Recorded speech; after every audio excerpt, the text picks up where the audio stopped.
ভারতের ব্যাপারে বলেছেন, আলাদা করে ভারতের ব্যাপারে আমরা কিছু বলবো না। ভারত যেমন একটি দেশ, আমরাও এমন একটি দেশ। ভারত ছাড়াও আমাদের প্রতিবেশী আছে এবং বিশ্বসভায় আরো অনেকগুলা দেশ আছে। কিন্তু তারা যদি কোনো ভুল করেন আমরা তাদেরকে ধরে দিব, সংশোধন করে দেব। কিছু বিষয় এরকম আমাদের দৃষ্টিতে এসেছে, আমরা তাদেরকে পরামর্শ দিয়েছি এবং আমরা তার ইতিবাচক ফল পেয়েছি। ভিডিও ক্যামেরায় আমাদের সব কিছু ধারণ করা হচ্ছে। আল্লাহ তাআলার পক্ষ থেকে সেই রকমই আমাদের জীবনের, আমি জানি না এরকম যারা ভাগ বিভক্তি করেন তারা নিজেরা দাঁড়িয়ে থাকতে পেরেছেন।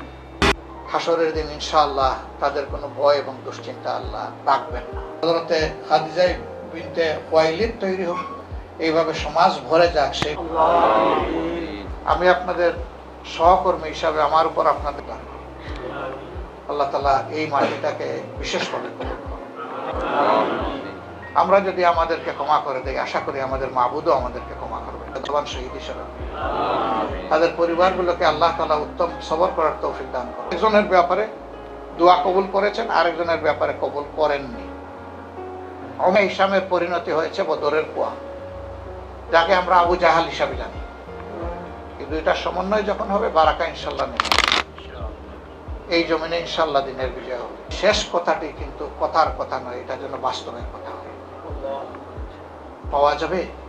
যারা আল্লাহর দরবারে অনবরত আমাদের মর্যাদা বৃদ্ধির জন্য চাইতে থাকবে, আর আমাদের সদস্য হওয়ার তৌফিক দান করুন। সুবহানাকাল্লাহুম্মা ওয়া বিহামদিকা আশহাদু আল্লা ইলাহা ইল্লা আনতা আস্তাগফিরুকা। যে মানুষকেও ভুলের ঊর্ধ্বে নয়। এখন যারা দায়িত্বে আছেন তারা এ দেশেরই মানুষ, আর আমরা দেশবাসী মিলে অক্ষমতার ভিত্তিতে তাদের উপরে এই দায়িত্ব দিয়েছি। সুতরাং তারা যদি ভালো কিছু করেন তাহলে দেশবাসী উপকৃত হবে, আমি উপকৃত হব, আপনি উপকৃত হবেন। কিন্তু তারা যদি কোনো ভুল করেন আমরা তাদেরকে ধরে দিব, সংশোধন করে দেব। কিছু বিষয় এরকম আমাদের দৃষ্টিতে এসেছে, আমরা তাদেরকে পরামর্শ দিয়েছি এবং আমরা তার ইতিবাচক ফল পেয়েছি। তো মানুষ হিসাবে তাদের জন্য আমাদের দোয়া করা উচিত। তারা যেন জাতির প্রত্যাশা এবং আবেগের বাইরে কোনো কাজ না করেন। জাতির চেতনাকে তারা যেন ধারণ করেন, 24 বিপ্লবের চেতনাকে তারা যেন সম্মান করেন। আমরা তাদের কাছে সেইটুকুই আশা করি। তবে আবেগবশত মাঝে মধ্যে দুই একটা জিনিস হয়ে যাচ্ছে, এটা হওয়া উচিত নয়। কি হয়ে যাচ্ছে আপনারা এটা বুঝেন, আমি সব কিছু ভেঙে বলতে চাচ্ছি না। আর আপনি বলেছেন যে দেশবাসীর উদ্দেশ্যে আমাদের কি বক্তব্য, একটাই বক্তব্য যে আসুন আমরা একটা ঐক্যবদ্ধ সমাজ গড়ে তোলার চেষ্টা করি। কোনো বিভক্তি নয়, ঐক্যই হোক এই জাতির সৌন্দর্য এবং শক্তির প্রতীক। ভারতের ব্যাপারে বলেছেন, আলাদা করে ভারতের ব্যাপারে আমরা কিছু বলবো না। ভারত যেমন একটি দেশ, আমরাও এমন একটি দেশ। ভারত ছাড়াও আমাদের প্রতিবেশী আছে এবং বিশ্বসভায় আরো অনেকগুলা দেশ আছে।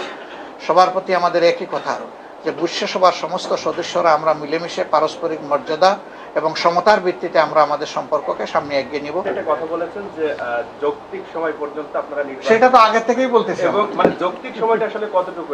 হ্যাঁ, যৌক্তিক সময়েরও হাড়ি মানে হাটে আমরা ভেঙে দিব, দেরি করবো না ইনশাআল্লাহ। আসসালামু আলাইকুম।